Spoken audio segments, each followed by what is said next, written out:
I post on Tuesdays, Thursdays and काय को करना है? Let me read it to you. Because she expects Vijay to... I gave how I became a... And I was so excited. Hello people, this is Sonali, the Melodramatic Bookworm. If you've been here before, welcome back. If you're new to my channel, then welcome to the Melodramatic Bookworm family. I make book related videos on this channel and occasionally a few travel related and a few movie related videos as well. And I post on Tuesdays, Thursdays and Saturdays. So if you like my content and if you like the kind of videos that I make, then don't forget to hit subscribe and click on the bell icon beside that subscribe button so that you can stay updated with my content. I'm here today with part 1 of my August reading wrap-up. There are 9 books in here which I read between August 1st and August 15th, and 3 of them are DNFs, which is a record because I hardly ever DNF books, and to have 3 DNFs in 1 month in the first 15 days of a month, that's like a record for me. But there were also a couple of very good books which I really enjoyed. So let's just get on with the video and let me share with you the first 9 books that I read in August 2020.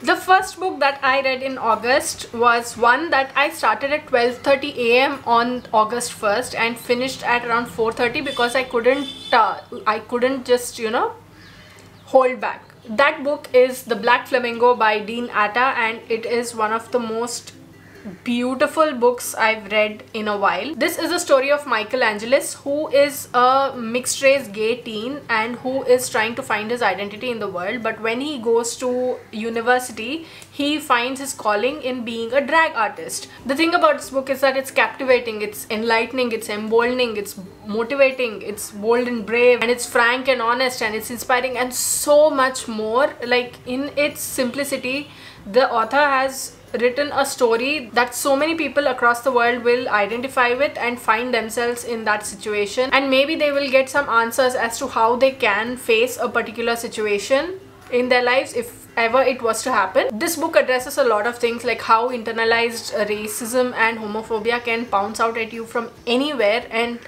how Michael handles it, and how he owns himself, and how he comes into his own being, how he comes to terms with his sexuality, how he comes to terms with his own self. It is necessary, it is eye-opening, and it's also a lot of pressure to put on just one book, but Dean Atta does it so effortlessly, so easily in this book that it makes it a delight to listen to. I listened to this book on Libro FM. Thank you Libro FM for the ALC, and I can't wait to get my hands on a physical copy of this book, which I surely will once the prices go down here. I gave The Black Flamingo a full 5 out of 5 stars. My second read for August was such a classist book. It was touted as a, laugh out loud, humorous, rom-com kind of a story set in France. But all I found... Okay. Before I start with what went wrong with this, let me tell you the book. The book is called Summer at the Little French Cafe by Karen Clark. And this was a DNF. I DNF'd this book at 45%. Let me tell you why. Elle is a photographer. I think she's somewhere in the UK. I can't even remember the place that she's from. Her birth mother, she had a one-night fling with her father or something, and then she realized she was pregnant, had the baby, handed the baby to her father and just left. She was a French woman. So now Elle came to know after her father's death that her birth mother lived in some French village. So she ends up there. There she meets 2 guys and she starts working at a cafe. It's like all of a sudden these things happen, she lands a job for a week, people are being very helpful. So the 2 guys that she meets, one is Henry and the other, I'm sorry, I can't remember his name. It's not important because there were 4 reasons why I DNF'd this book. Okay, first of all, Henry is a creepy ass guy. He ends up wherever she goes, and he does not take no for an answer. He says, let's go for a walk. She says, I'm not interested, I don't want to go, I have things to do. He is like, he just wants to go.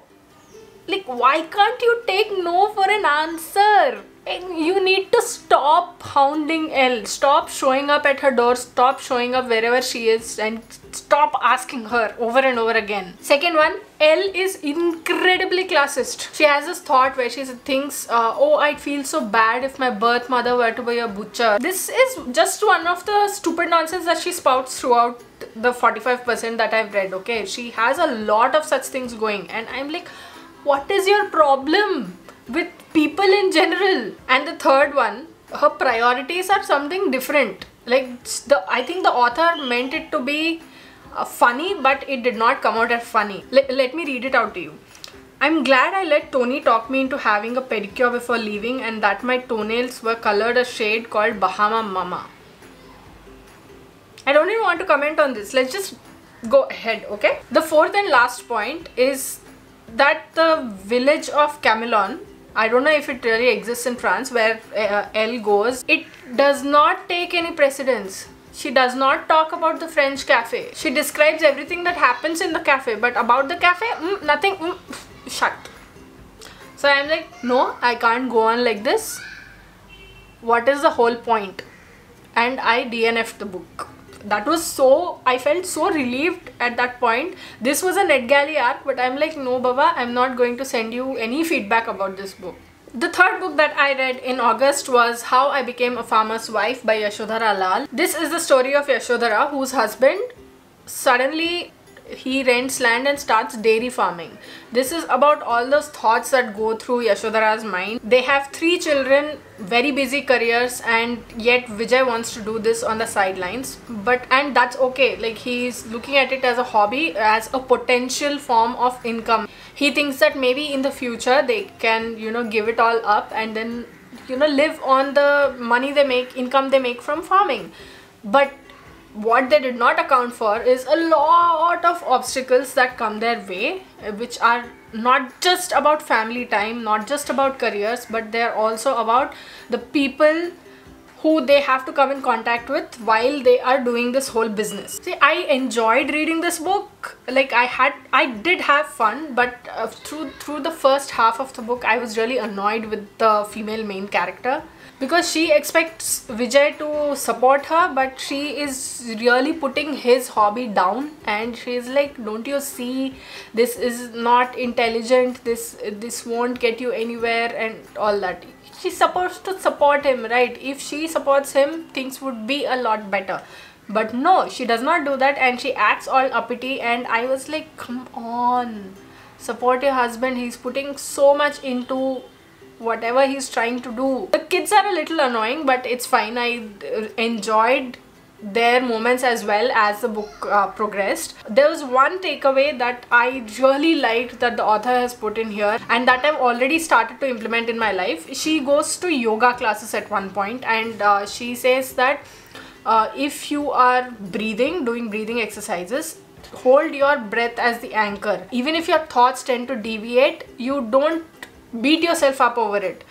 Just come back to the breathing and just resume breathing, resume concentrating on your breathing from the next round or the next cycle or whatever it is. Don't beat yourself up. There's no point in beating yourself up. So I really like that concept, and I have started applying it, and I found that it really helps a lot with reducing the stress. I gave How I Became a Farmer's Wife 3.5 out of 5 stars. The next book that I read in August was Watchmen, the graphic novel by Alan Moore and Dave Gibbons. This is heavy as hell, so I'm not going to hold this up. I'll put this here, and I'll put a picture of the book here.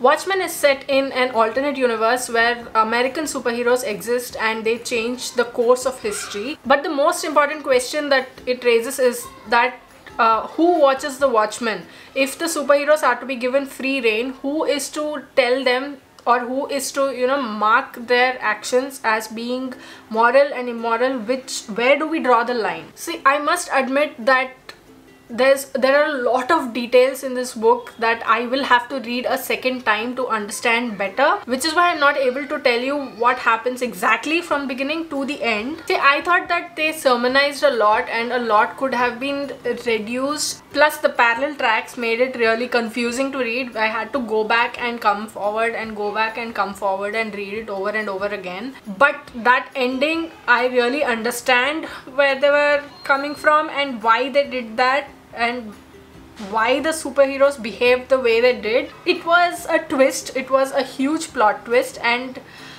I was not expecting that. But still, I understand where they were coming from. All the characters in this graphic novel, like Dr. Manhattan, Rorschach, Ozymandias, Sally Jupiter, Edward Blake, Night Owl, all of these characters are not completely white or black. Like, there are shades of grey within everyone, and they do what they need to do for the bigger picture. I know I haven't explained much about this book, not much. It's nothing when compared to what exactly is in there, but it is a great graphic novel, and I see why people revere it, why they respect it so much, and why the questions of humanity and of a few people having power in their hands to change the direction in which humanity is heading, why all these questions arise. I can really understand where the author was going with this, and I would highly recommend this. I gave Watchmen 4.25 out of 5 stars.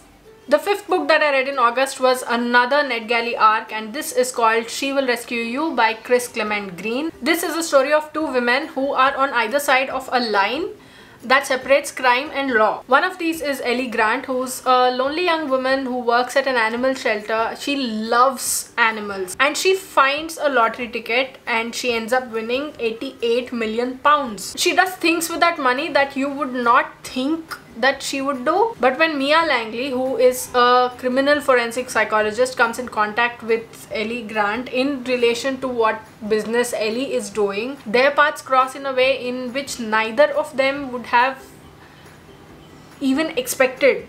If not Ellie, then at least Mia would never have dreamed that she would be doing this. She Will Rescue You is a strange kind of thriller, okay? I've never read a book like this, but it's also not that well written. Like, there could have been a lot of details that could have been fleshed out, a lot of things that could have been added to make it even more interesting, even more thrilling, but it was not. And the moment I thought that, oh my god, this is such a wonderful twist, it just ends there. There's nothing that follows it, and nothing that tells us that what exactly happened, what are the repercussions from that particular twist. I want to know, but it did not tell me. This book talks about animal cruelty and how people who inflict cruelty on animals, they get away scot-free relative when compared to everything else that happens in the world.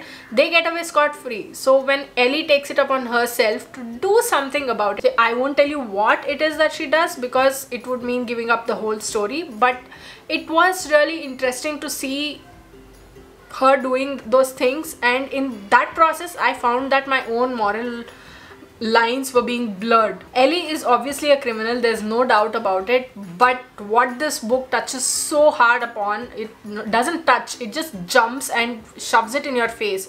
Animal cruelty is wrong. People who indulge in doing that, they're wrong. They need to be brought to justice and not let go just because the animal is an animal and not a human being. The book, it keeps you hooked for the entire duration, and all the multidimensional characters, they give you a rush that you didn't think you would get. This book in the end is more about, you know, bringing about the change that you want to see in the world and grabbing that opportunity with both hands. I did enjoy reading this book, although I thought that it was too abrupt in some places, be it Mia's life being glossed over, be it Ellie's, just jumping from being a lottery winner to being a multi-millionaire, and right to the very end, which was too abrupt. I gave She Will Rescue You 3.5 out of 5 stars. The next book that I read was a book that I loved, I enjoyed to no end, and that is The Extraordinaries by TJ Klune. I listened to this ALC on Libro FM. Thank you Libro FM for giving me an opportunity to read and